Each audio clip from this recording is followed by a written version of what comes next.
for a meeting. It really interested us largely because Moreau was constantly saying school was not the right place for him. He would just talk about how it was all wrong, the way they did things, at least for him, you know. And they told him what to do all the time, whereas he wanted to be able to follow, you know, his own interests and stuff like that, which is exactly what it said on this poster. That it would be a center for supporting young people to, you know, be homeschoolers legally, but then follow their own, you know, passions and interests and be supported by this place, which is now called North Star.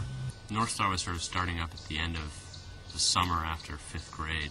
At this point I was pretty, I really wanted to leave, although I guess I hadn't really considered actually leaving. I just always thought I would hate it and just end up staying there, whatever. But I can't remember either if I met North Star first or if I read this book first. I ended up reading Grace Llewellyn's Teenage Liberation Handbook. That sort of opened my mind up, and I thought, wow, I could actually have a good life, being outside of school. And then I went to one of the first sort of informational meetings about North Star. It sounded, really interesting and amazing. I started North Star in 1996 with Joshua Hornick. We were both teaching at the Amherst Junior High School. I was teaching U.S. history, he was teaching science, both to 8th graders. And by that time, we had both become somewhat disillusioned with the process that we were engaged in. Ken and I used to carpool, and we would have all kinds of complaints about how here are kids who are at a time of their lives when they're finding out who they are and how exciting life is, and they were just delving deeper and deeper into mediocrity and how do I get by without getting into trouble, or just what's the least amount of work I can do to get the grade which I've got to have so I can feel decent about myself, so that I won't be ashamed in our environment or our society. In working through all of those thoughts, Joshua began to talk to me about homeschooling, and he had written about homeschooling for his master's thesis a little bit when he was becoming a science teacher. And he gave me a book to read called Teenage Liberation Handbook, How to Quit School and Get a Real Life in Education by Grace Llewellyn, which is sort of the standard book of our movement.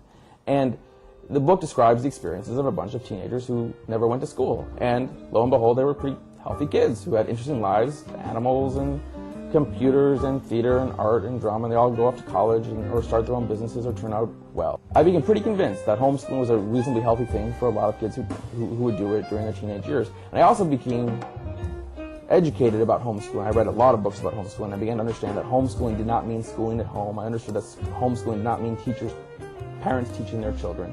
It meant the family taking responsibility for the student's education and then creating the world and the curriculum and educational plan and lifestyle that meant the most to that teen and that family, and working out all the kinks and the debates about what's a meaningful life within the family. And as I began to understand how the homeschooling process worked, especially for teenagers, I became convinced that this was a really, really good idea. It's a really healthy way to live one's life, and that a lot of the kids I was teaching in the junior high would benefit by having a chance to live this lifestyle.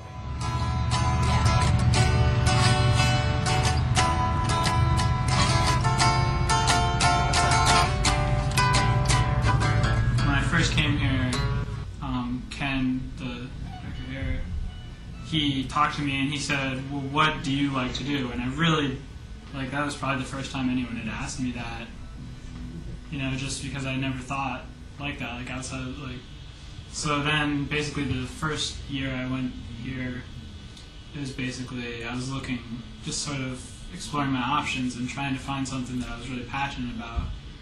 When I first came to North Star, when I had my so-called intake meeting, I don't know if they call it such a clinical thing, I sat down with Josh and Ken, and I remember it was in their very first space, so it's in this little teeny room upstairs in this office building in downtown Amherst. And there were a few other people kind of moseying around while I was talking to, my mom and I were talking to Josh about my curriculum. And, Josh would come, he'd be like, okay, English, the superintendent wants to see an English section. Name some books you want to read. And I would sit there and I would say, well, I want to read this, and well, I don't know, do you have any suggestions, Josh? And, he would say to the few other people in the room, anyone read any good books recently? And someone said something, and it sounded so interesting to me. And I just love the kind of flexibility of that format, where here I was in this semi-formal intake meeting with Josh and Ken, yet already I was immersed in this community where I was getting all this feedback from just kind of people who just happened to be there. When a student starts at North Star, we tend to meet with the student and his or her family, whoever is involved, and figure out what a curriculum will need to look like for this individual. There is no set curriculum. There's nothing like a set curriculum here.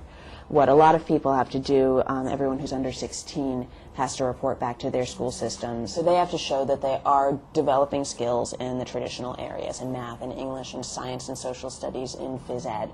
Once a family joins North Star, and we've helped them deal with the legal side of homeschooling, then we have this whole center. We have the whole calendar of classes and activities and people and events happening at the center. It's all optional. Everything here is voluntary. Kids can come every day or one day a week, or not for a week at all. And they can come and go as they please during the days that they're here. And when they're here, they can do all the classes on the calendar, or they can socialize and have some tutoring or read on the couch. It's up to them to do what they want when they're here. Also at North Star, there's a lot of tutoring going on. We have a lot of adults, a lot of staff around. There's a lot of writing and math tutorials and things of that nature happening. Sometimes more idiosyncratic. I've had the economics of baseball with a young man last year. There's always, I don't know how North Star attracts so many teachers, but they're showing up, several times a week. People call up and say, I want to teach a class on this.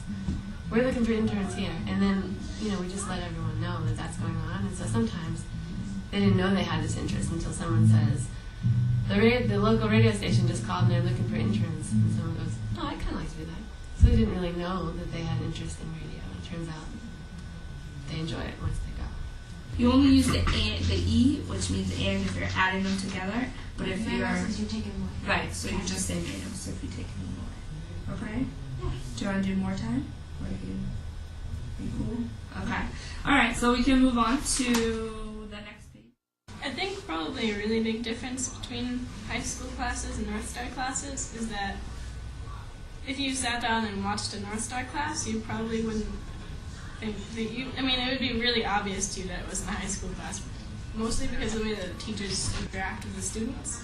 It's not like a teacher standing up there in front of the class that's like the king or the queen, and then everyone else is just kind of like, okay, yes, Mrs. So-and-so, like, we call them by their first names and smile and just like talk to each other like friends, and it's just more like someone you know who knows more than you about something who's helping you learn. It's not like I'm in charge of you and all this like weird authority stuff. It's more on a peer basis than it is in school, and you're not having, just basically it's taking the element of control away, and it's saying, all right, let's have a conversation as it's a more friendly environment.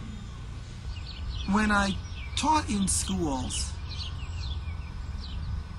the relationship always began with my being the teacher, with my being the boss, with my having an arbitrary authority and power of judgment over the students. And at North Star, that wasn't there. I had the natural authority that came with being somebody that had showed the student a better way to live their life. And if this student was interested in studying relativity, when they came to a class of mine where I'm teaching about relativity, then our relationship is one where I'm a teacher in a really deep and beautiful sense of it. That I'm the person who is expanding this person's